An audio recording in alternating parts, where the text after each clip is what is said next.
جی ناظرین السلام علیکم. نصرت صاحب بغیر انٹرو کے میں ایک کلپ چلوانا چاہتا ہوں. اسد چودھری صاحب ذرا کلپ چلائیں کل کے شو کا. آپ جاتی تو کتنا خوبصورت پیغام جاتا دنیا میں. اس بچی حملہ ہوا تھا اسی دھرتی اس پہ بچی کو جاں بلب حالت میں یہاں سے بھاگنا پڑا اور آج وہی بچی پاکستان کی دھرتی میں سوات میں کھڑے ہو کر بچیوں سے باتیں کر رہی ہے. اس سے بڑا کوئی میسج ہو سکتا ہے پازیٹیو؟ خدا کا واسطہ ہے. رائٹ. پاکستان کا گڈ امیج بنانے پہ لاکھوں کروڑوں کمانے والے ذرا آپ بیٹھے نا میرے سامنے.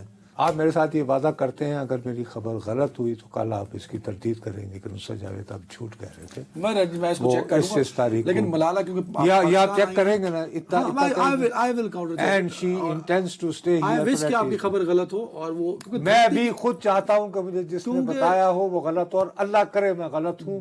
اور میں جو گڈ پکچر دیکھ رہا ہوں کہ وہ اپنی جنم بھومی جائیں بلکہ اسکول جائیں اور وہاں سب کو بتائیں کہ دس از ہاؤ آئی ریٹرن. اگر وہ پاکستان سے گئی ہیں تو انتہائی قابل مذمت ہے. اگر گئی بھی ہیں تو قابل مذمت کیوں؟ نہ صرف ان کے لیے بلکہ ان کے لیے بھی جو بڑکے مار رہے ہیں کہ جی وادی سوات میں سب کچھ ٹھیک ہے. نصرت صاحب میں بڑا ڈیوٹیفل آدمی ہوں. آپ نے جب میری ڈیوٹی لگائی ہے میں نے اس کو پورا کرنے کی بھرپور کوشش کی. آپ نے کل میری ڈیوٹی لگائی اور میں بضد تھا کہ آپ کی خبر غلط ہو. کہ میں چاہتا تھا کہ وہ غلط ہو.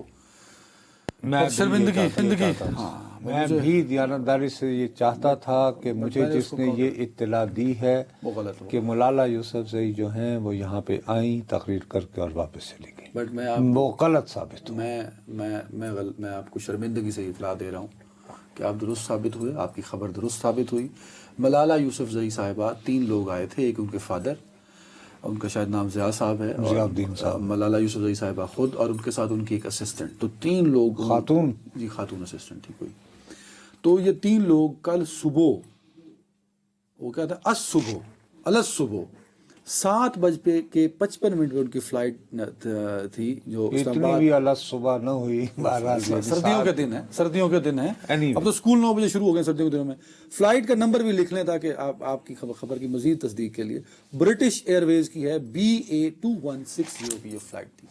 تو آپ کی خبر درست ثابت ہوئی. ملالہ یوسفزئی صاحبہ پھر اسی طرح ہے جیسے انٹرنیشنل سیلیبریٹی ہو جاتے ہیں، مشہور ہو جاتے ہیں کسی نہ کسی وجہ سے.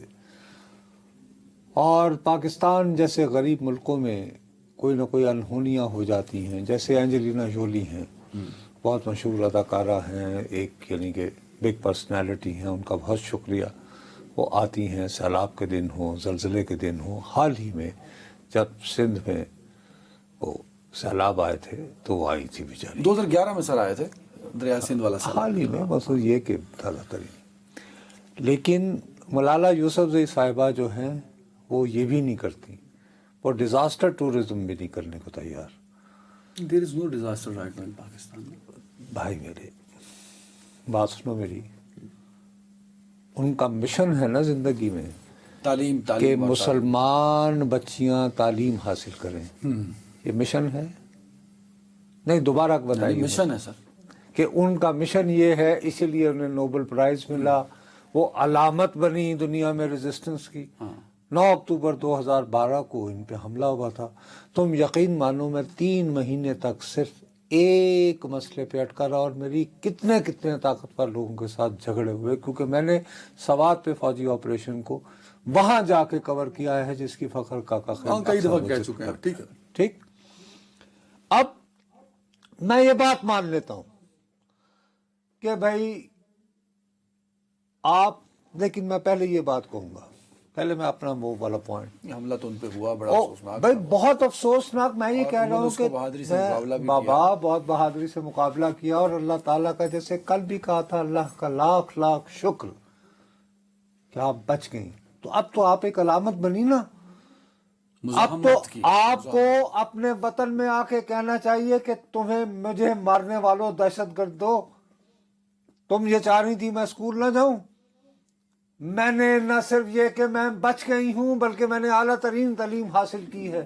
لیکن میں یہ نہیں چاہتی کہ ہر بچی ہمارے طرح کس کو یہ سہولت میسر ہوگی بیچاری کو سب یہاں پہ فرق ہے نا. اب وہ یہ ایک لیڈر. اچھا مسلمان بچیوں کی تعلیم ان کا مشن ہے, وہ مشن پورا کر رہے ہیں. اب یہاں آپ زیادتی کر رہے ہیں. لیکن میں کہتا ہوں ریسرچ کیا کیجیے کمپلیٹ. مجھے بتائیے وہ سواد جہاں ان کے اسکول کام کر رہے ہیں. اب ان کی آرگنائزیشن مجھے نام اس کا نہیں. ریسرچ کر دی ہے کتنے اسکول ہیں, کیا وہاں پہ وہی تعلیم دی جاتی ہے جو آپ کو O&A لیول کے لیے تیار کرتی ہے, اور وہاں پہ مفت تعلیم دی جاتی ہے غریب اور نادار لوگ مفت دی جاتی ہے غریب اور نادار لوگوں کو, یہ ہوگا میرے خیال میں, اور میرٹ بیسڈ ہوتا ہے. اور وہ کتنے اسکول ہیں, سینکڑوں ہونے چاہیے. ان کے پاس جس قسم کے فنڈز اویلیبل ہیں, کیا وہ اس کی بنیاد پر مثال کے طور پر تمہارے سرائکی ایریا کے کسی قریب ترین بستی میں جیسے دانش اسکول ہوتے ہیں ہماری طرف ان کا کوئی اسکول نہیں. اچھا, یعنی کہ وہ چونکہ یوسف زئی ہیں اس لیے کسی اور کو تعلیم ٹھیک ہے نا. اور انہیں صرف افغانستان میں بچوں کی تعلیم یعنی بچیوں کی تعلیم درکار ہے. غزہ میں گزشتہ 2 سالوں سے بچیوں کو تعلیم مل رہی ہے, اسکول کھلے ہیں ان کے. نہیں ان کا ذکر کیا انہوں نے اپنی تقریر میں. بچوں کی تعلیم پہ انہوں نے بات کی ہوگی. دوبارہ نکلوا لیجیے گا ذرا, اگر کیا ہو تو مجھے. بالکل جس طرح یہ چیک کیا ہے نا, تعلیم انہوں نے صرف اس سے پہلے بات چیت ہو رہی تھی, آپ کو پتا ہے کہ یہ جو ہفتے کے دن کانفرنس ہوئی تھی, اس کے انعقاد میں ورلڈ مسلم لیگ بھی شامل ہے, معتمر عالم اسلامی بھی شامل ہے, اور ظاہر ہے کہ سعودی حکومت نے بھی اس کی مدد کی کہ ہاں یار آپ لوگ یہ کریں.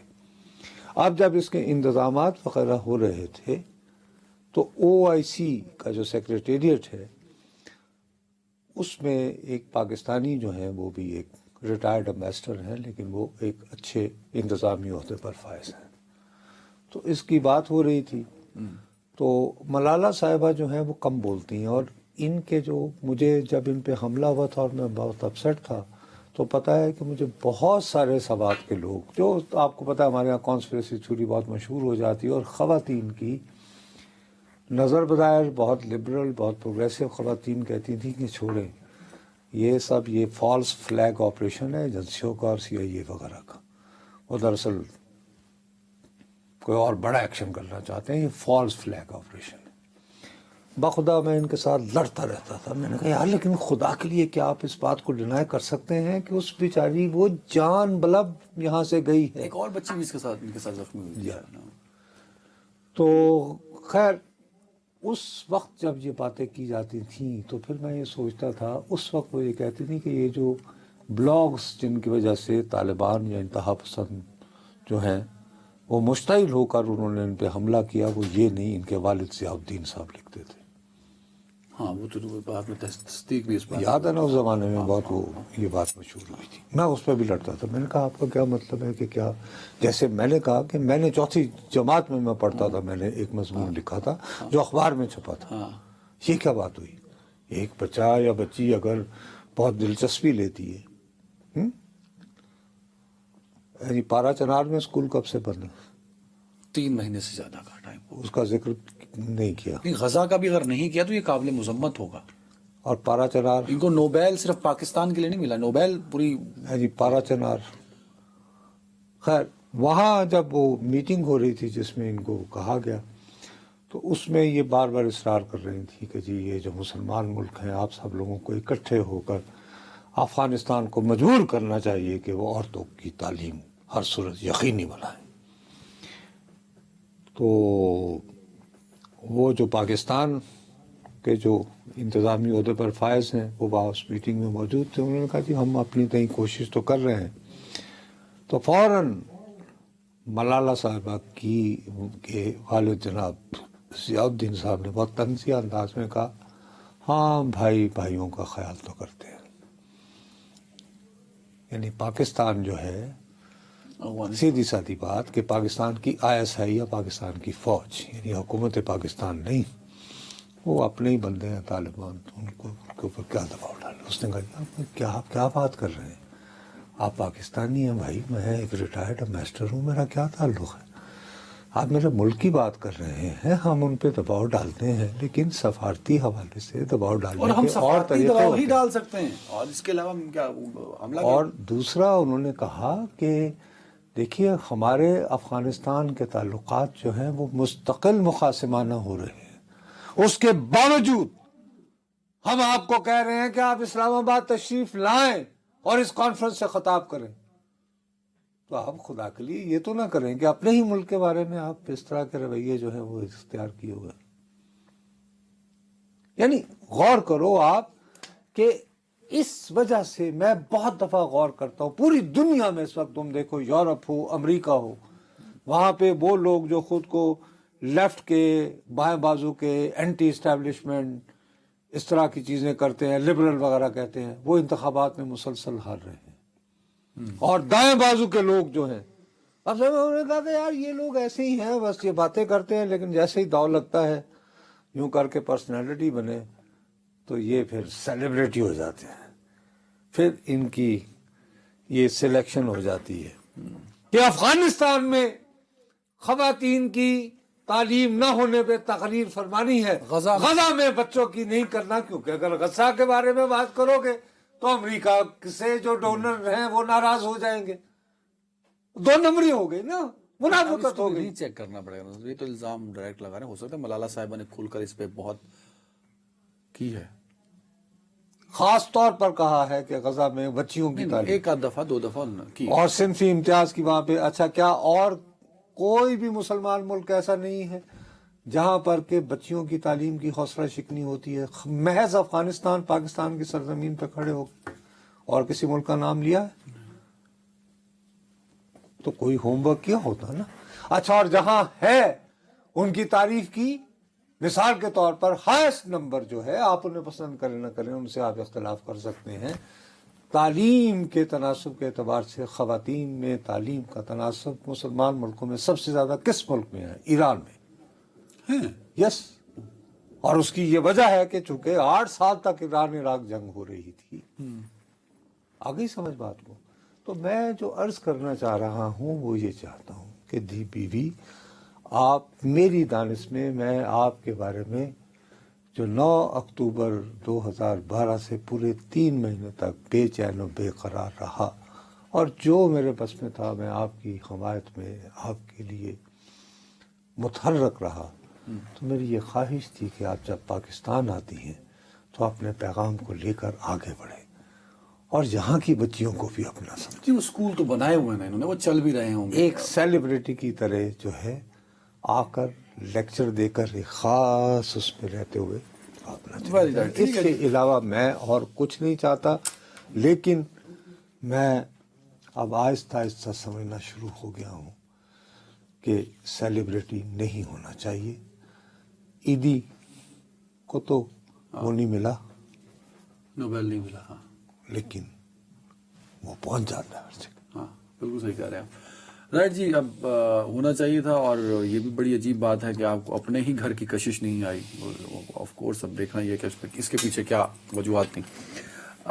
ایک بریک لے لیں تاکہ اس کے بعد ہم ایک اہم ٹاپک پہ آ سکیں. ایک بریک کے بعد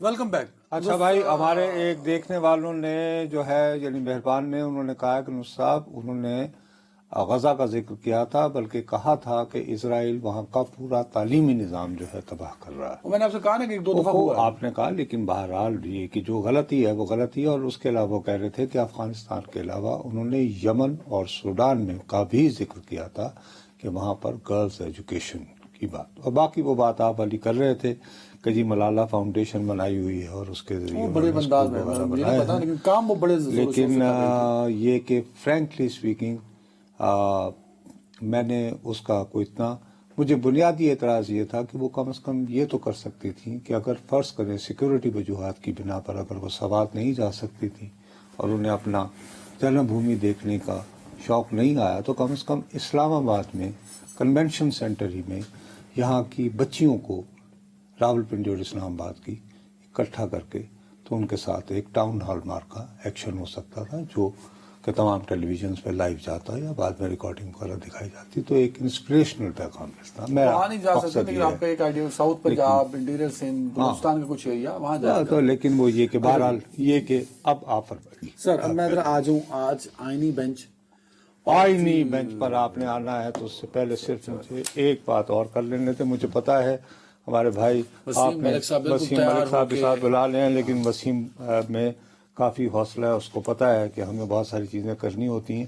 مجھے ذاتی طور پر انتہائی دکھ ہوا ہے کس کا کہ پی ٹی آئی کے ایک صاحب ہیں اعجاز چودھری صاحب, وہ انہیں 20 ماہ سے وہ جیل میں بند ہیں. یہ سیدھی سادی بات ہے کہ قومی اسمبلی کا جو رکن ہو یا سینٹ کا رکن ہو, تو جب ان کے اجلاس ہوں تو وہ اسپیکر کو اور چیئرمین کو ان کے پروڈکشن آرڈر کرنے چاہیے اور ان پہ عمل درآمد ہونا چاہیے. یہ بات کہنے کے بعد مجھے یہ بات بھی تسلیم کرنا ہوگی کہ یہ عادت بد کہ جی اس وقت یہ کہا جاتا تھا چور اور لٹیروں کے لیے کیا, یہ انصاف سب کے لیے برابر ہوتا ہے. یہ کیا بات ہوئی کہ یہ قومی اسمبلی کا رکن ہے تو اس کے لیے قومی وہ جو اسپیکر صاحب جو ہے وہ کہیں کہ نہیں جی اس کے اوپر تو بہت سنگین الزامات ہیں. یہ کیا بات ہوئی؟ عام مجرم چور لٹیروں کو کیا یہ پروڈکشن آرڈر ملتے ہیں؟ یہ عادت بد یہ تحریک انصاف نے گزشتہ دور حکومت میں متعارف کروائی تھی. But two wrongs don't make it right.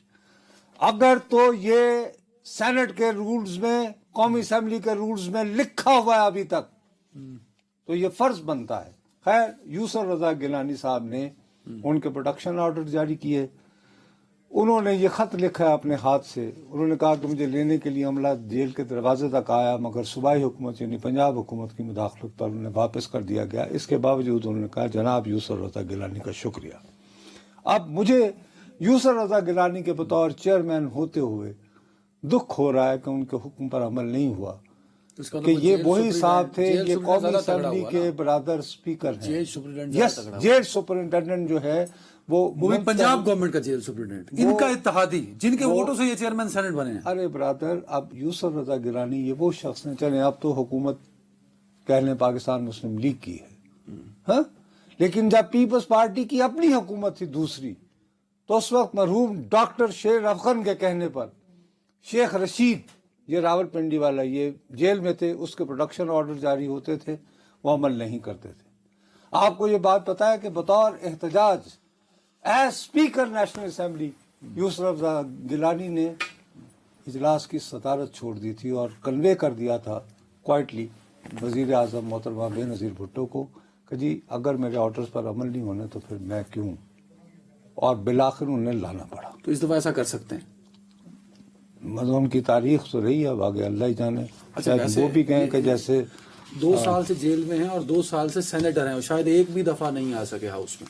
بابا یہی تو بات ہے نا, تو میں یہ کہتا ہوں کہ مل کے اس کو نکال دو نا رول سے. اور میں یہ کہہ رہا ہوں کہ یہ عادت بد, یہ بری روایت بد تھی یا اچھی, لیکن نون لیگ اور پیپلز پارٹی کو اب یہ نہیں دیتا کہ ابھی کل کو تانا دے سکیں, کیونکہ یہ اب بھی اسی جیسے ہوگا نا, انہوں نے کا کرتوت بھی انہی جیسے ہوگا. اب وہی ہے کہ جی ہم بھی آپ جیسے ہیں, جتنے برے آپ تھے, جتنا جمہوریت سے آپ پیار کرتے تھے ہم بھی اتنا ہی پیار کرتے ہیں. بس یہ ہے. اب اعجاز چودھری صاحب بطور سینیٹر یہ پورے پارلیمان کی توہین ہے اور تماچا اس پارلیمان کی آزادی پہ, اور حکومت بھی انہی کی ہے جو سینٹ میں بیٹھے ہیں اور جو نیشنل اسمبلی میں بیٹھے ہیں.